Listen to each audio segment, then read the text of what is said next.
Hey everybody, this is Chris and my hairy co-host. Bauer Victor. Yes, hairy on the face, hairy on the head. Always good seeing you. Welcome back to the Brick Wall Podcast.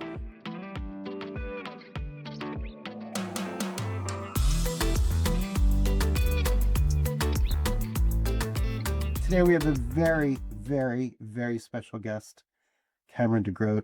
Thank you. Cameron, welcome. Thank you. You're horsing around with us, aren't you? I'm horsing around with you guys. You know, that's a little, entendre Mm-hmm. because you're a horse girl. I am. I'm an equestrian. An equestrian, that's a better term than horse That's girl. the official terminology. Thank you. What makes somebody an equestrian? I guess anyone that is a part of the horse lifestyle. The horse lifestyle. Yeah, because it is a lifestyle. Do you read Horse Yeah. and Hound?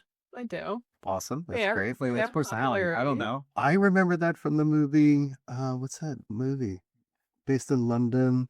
It's during Love Actually. Yes, Horse and Hound. What's his face? Grant. What's that actor's name? I Hugh don't know Grant. it from Love Actually. Yeah, Hugh Grant Is it, pretends that he's the editor or the. I've never seen the movie. What? Oh my God! Audible gasp. Ellie, I haven't either, so. yeah, see, we're in our way. Yeah. You what? Outnumbered. This is Outnumbered. terrible. Man, we are showing our ages right now. But what do you do in the equestrian field? I'm a show jumper. Okay. Yep. I have a Hanoverian mare. We do the show jumping competitions. Mhm. I've done it my whole life. I have Wow. horses at home, so there's a lot of caretaking that goes along with that too. It's awesome. I'm a horse girl. Love it. Yeah. So then that is the official term. Yes. Yeah, Horse fair girl is the right term. That's great. Well, in your spare time, you also do advertising, marketing, and media. I sure do. Great. Bauer, you have any questions that are specific to that? Because all of mine are horse related. Non-horse related questions.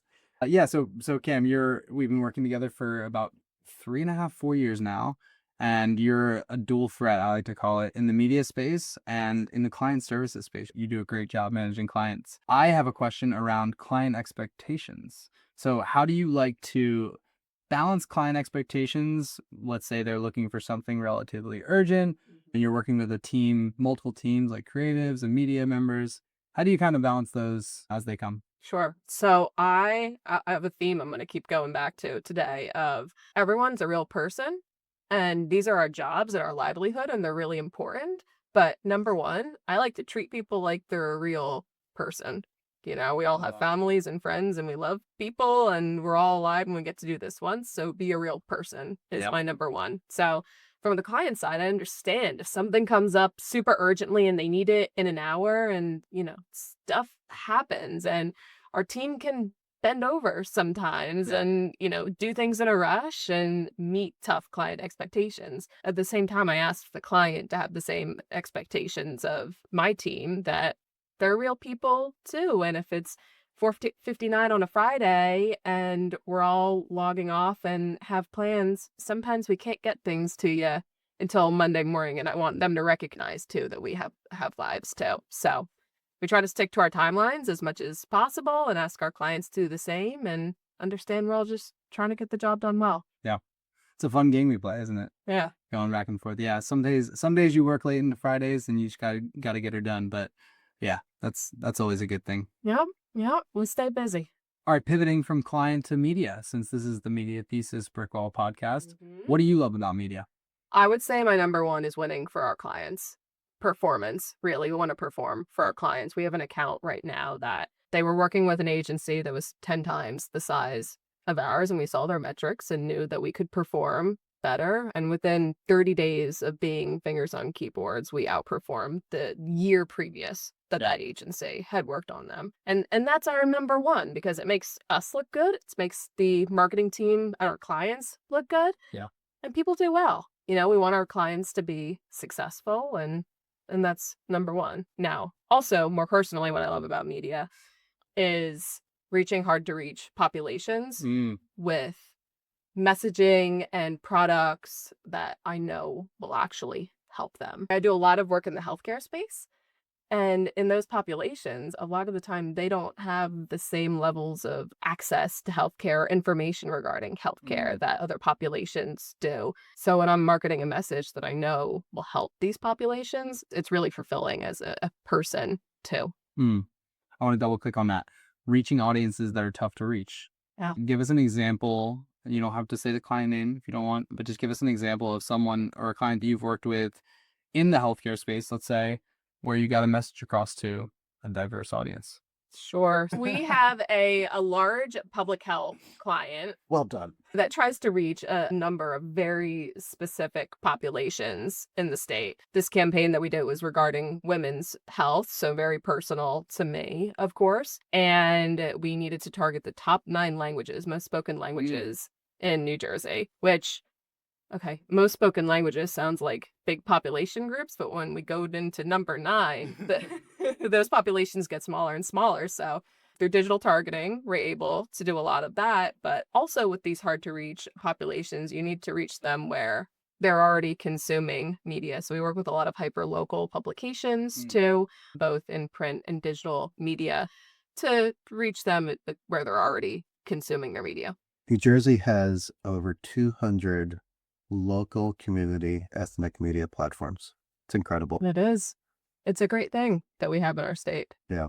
We really are a melting pot in the state, which is incredible. So Cam, you've worked across the state, reaching all different types of audiences, all different types of languages. What are some of the tools that you might use in order to do that? Do you create personas? Tell us a little bit about how you reach these audiences. Yeah, so instead of taking a super broad approach for a lot of these campaigns, when they get this hyper targeted, we take an audience based approach. We identify the personas, the type of person that we want to reach first, buy data around who those groups of people are, and use that data to reach people. So for example, if I have a message that I want to reach 30 to 60-year-old Hispanic women living in urban areas, we can work with our partner Resonate to identify who those people are and target them individually with that message that will resonate with them. We also can rely on some of our hyper-local partners that have the data and the knowledge on those populations and use them to reach individuals. We'll work with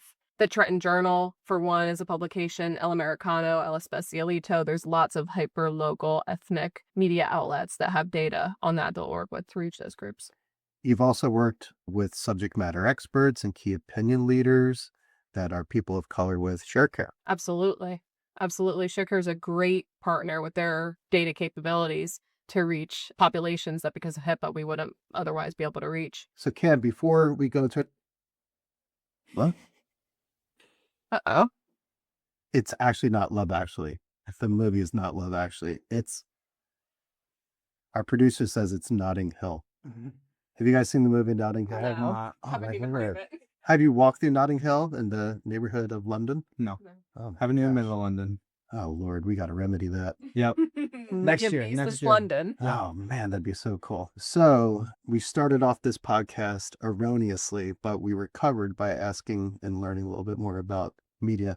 Is there any trends or things that you want to accomplish media-wise in your career? I touched on this a little bit, but I really get a lot out of working with healthcare related companies and reaching people that can really benefit on a personal level from the services that our clients and our partners offer. I'm fortunate enough to work with a few of those companies and services now, and it's something that I want to continue doing. It's an interesting space to work in because of the HIPAA regulations. It feels like a totally different type of marketing sometimes because of what we can and can't do and making sure that we build our plans around what we're legally allowed to do. But it's something I'm passionate about, I'm very interested in, and like to consider myself knowledgeable in. Summer plans. What's on the books? Oh, we're going to Cherrystone, Virginia on a fishing trip with my in-laws in August.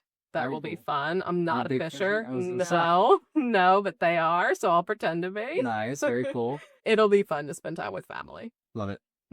Cam, thanks for spending time with us. We appreciate it. Thanks for having me. We wish you well on all your future horse and endeavors. Thank you. Horse Thank girl you. over here. Yeah, I'll come back and update you guys. All right. Please do. Thank you, guys. Thanks for watching. See you guys next time.